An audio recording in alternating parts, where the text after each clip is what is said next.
Thank you very much.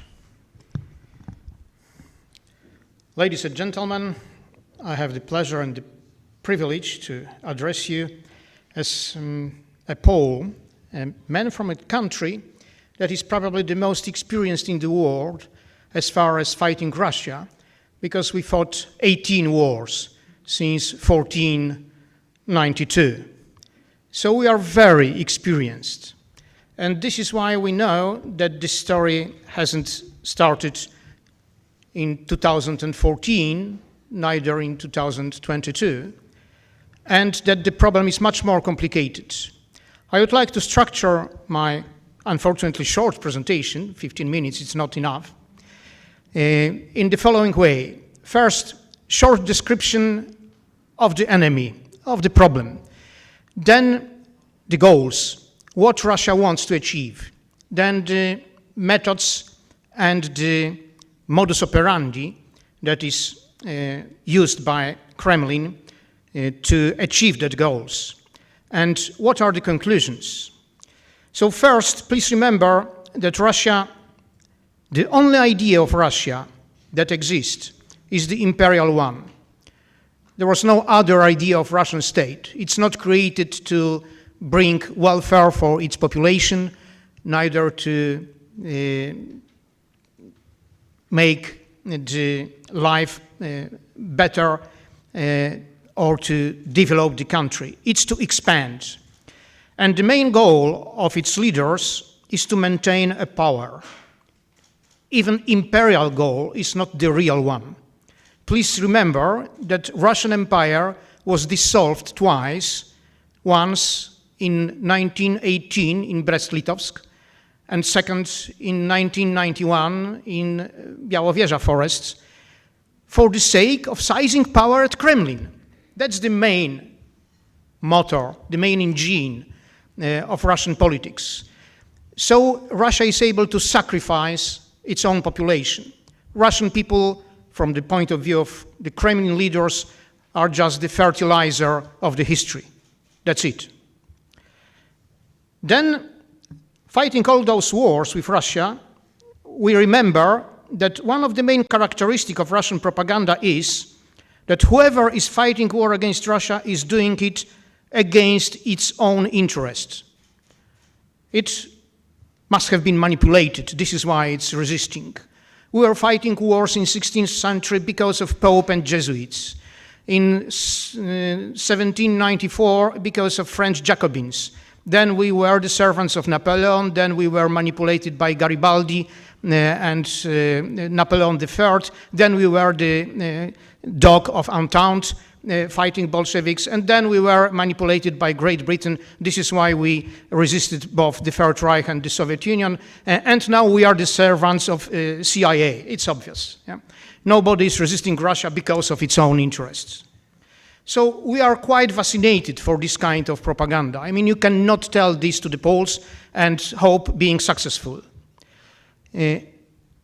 Still, Russian methods are based on a very well organized targeting of the victims in propaganda dimension. I mean, the message is shaped in accordance to the address, to the people who are addressed by that message. I am very grateful to our German colleague who had an excellent presentation in the first panel that helps me a lot to present you the reality of that operation. You cannot go to the Poles and say, well, Russia is the last defender of the Christian values, because it sounds like a cabaret text. You have the colonel of KGB, everyday work was to defend Christian values. Come on, you know, it's a very good joke. But you can say the things that serve to Russian goals, political goals, via other institutions, via Germany, via European Union. And what is the main goal is, as has been already told here, it's to portray the future victim of the aggression as somebody that is not worth being assisted, to isolate the victim, to portray it as a bad guy. Whether it is Estonia spelling as Estonia, to stress the Nazi formation during the Second World War. Either Ukraine as being portrayed as this Banderland and so on. Either Russophobic Poland or Russophobic Balts. It's very useful to portray it as, for example, anti-European. Because what we want as Poles, we want a strong American military presence in the eastern flank. So we are bad Europeans. We are American donkey in Europe, Trojan donkey, serving to the Americans. No, because we know that what Russia really respects is military power. And this is why we have to arm ourselves, which we are doing at the high cost of our taxpayers. But to deter the enemy effectively, you have to build up the credible, not for us, but for the enemy, the credible system of deterrence. And look at the situation in Western Berlin during the Cold War. It was a difference whether there is only Western Berlin police or whether there are Americans, British and French troops on the spot. Not due to the pure military reasons, because that garrison could be smashed in a few hours, but because it was American, British and French, Russians never took a decision to try. And this is why we need Americans in the Eastern Front, potential front line. Still, my presentation was entitled Between the Russian Imperial Hybris and the Scylla of European post-national narrative. Look, as I have said, in pure military terms, we need strong American military presence. And the idea of European strategical autonomy fits very well to the Russian goals, because there is no real military potential in Europe. There are a lot of talks, but please believe me, this is my main field of researchers since 1994, and nothing is on the spot. We have 3,000 troops in a good semester and 1,500 in a bad one. Without American satellites, they are blind. And without American logistic, they can do nothing. And the decision-making process is another funny story. Have you ever heard about the Tervuren summit in 2003, which is called the Pralinkas summit, because the main outcome was the fact that they consumed some Belgian chocolates. No real decisions were made. And we are still debating about that since 1991, but there are no real military instruments. And of course, everybody was offended when Trump said, pay 2% of GDP for armaments if you want to have a real defense, and then declare, no, we will not, but we will do it ourselves without American paying less. Come on, be serious. Yeah? Either you pay the money and have the capacities, either you just have a lip service. So that's the problem. And now some facts to illustrate the nature of the challenge, because we are, in fact, in between. In 2021, there was a huge operation launched by Russian and Belarusian Lukashenko's services, the artificial immigration crisis on Polish-Belarusian border, as well as Lithuanian and Latvian-Belarusian borders. And we were under the pressure of the European Union not to stop the immigrants.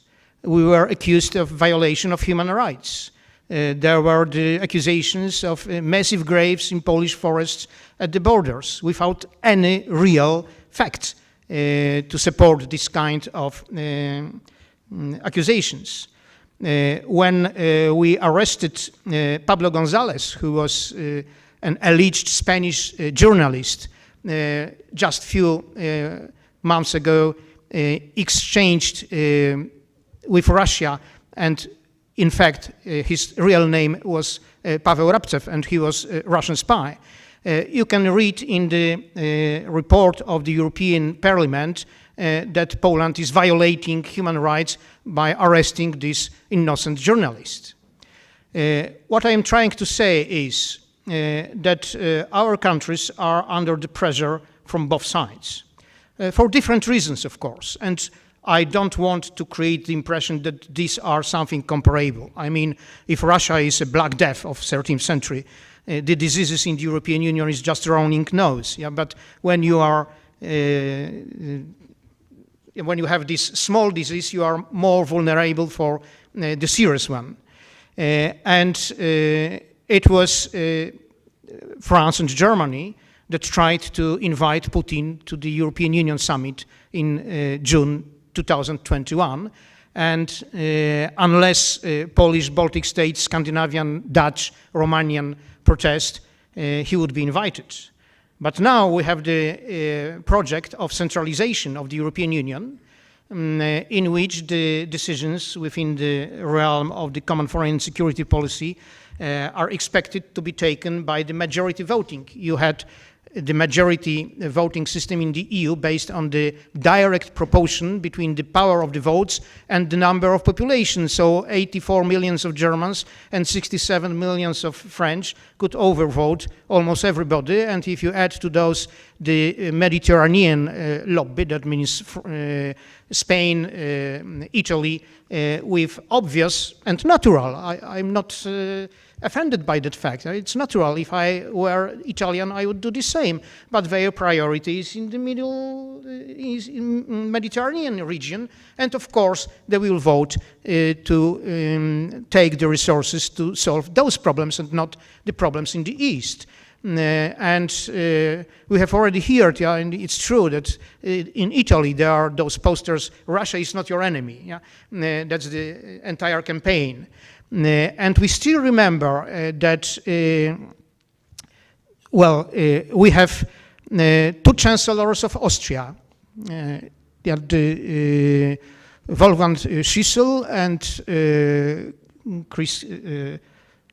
Kneißl, and the Minister of Foreign Affairs of Austria, that one dancing with Putin, and we had the Prime Minister of Sweden, Goran Persson, and the Prime Minister of Finland, Paavo Lipponen, and the brother of the Chief of Staff of the French Army, Philippe de Veilleux, all of them involved with businesses with Russia. And of course, Schröder is the symbol, maybe remote in time today, but still in SPD. Today, if we look into that project of centralization of the European Union, which is unrightfully called federalization, we will see the project of Helmut Scholz. Don't mix with Olaf Scholz. I'm not talking about Chancellor, about the German member of European Parliament, Olaf Scholz, from SAD, from the former DDR, the man who was graduated from GIMO, and his recommendation is to get rid of NATO. The European Union should decouple from NATO and be independent, which is perfectly what Russia is dreaming about. Yeah?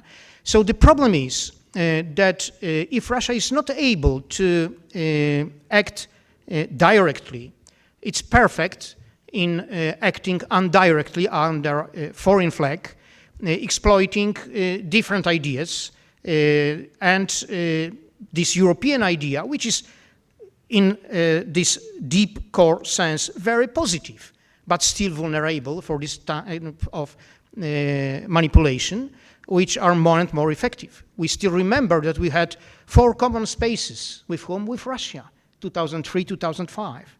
Yeah, the partnership for modernization. Modernization of what? Europe taught modernization of Russia. Russia taught modernization of Russian army. Yeah, that was the real goal. Yeah? And all those narratives today, we have to expect. What we will be told or are being told today, each war is ended with negotiations. Really? No. A lot of wars ends with annihilation of one of the belligerents. That's our experience of war, especially war with Russia. That is something, please correct me if I am wrong, but it was done for Germans. You should not humiliate a great nation, because Germany were humiliated in Versailles, and then they created Third Reich, and you know. So now Russia should not be humiliated because they get crazy and created Russian Third Reich. No, it was not the humiliation. Germany were humiliated in 1945 even deeper. It was the hope for successful revenge that was the engine of the Second World War. And Russia must be showed that there is no hope for successful revenge, because Russia lost the Cold War in a way in which Germany lost the First World War. No foreign soldier entered Russian territory, and they lost a lot of its imperial space. And this is still important, I think. We will be told that basic thing is to end killings in Ukraine. Do you think so? That when we have armistice, the killings is over? It's not our experience. Ask Estonians, ask Poles, ask Lithuanians, Latvians, Ukrainians, whether people are killed first of all on the battlefields or in prisons and forests and in Gulag system. This is the main area of extermination. And the end of hostilities on the front line will not mean the end of killings. And Ukraine is not Eastern Germany. Russia never had the ambition to Russify Eastern Germans, but Russia has the ambition to Russify Ukrainians. After 40 years, there will be no Ukrainians on the occupied territories, just Russians. All the elites will be exterminated. This is why mobile crematorias were took with Russian army at the beginning of the invasion. There is a special Russian word, I hope you will understand, obezhołowlenie. What does it mean? Decapitization. And we experienced that kind of war since 15th century. All the time is the same. Whether you see the hands tied behind the back from Bucha or from Katyn, it's still the same. It's not new epoch.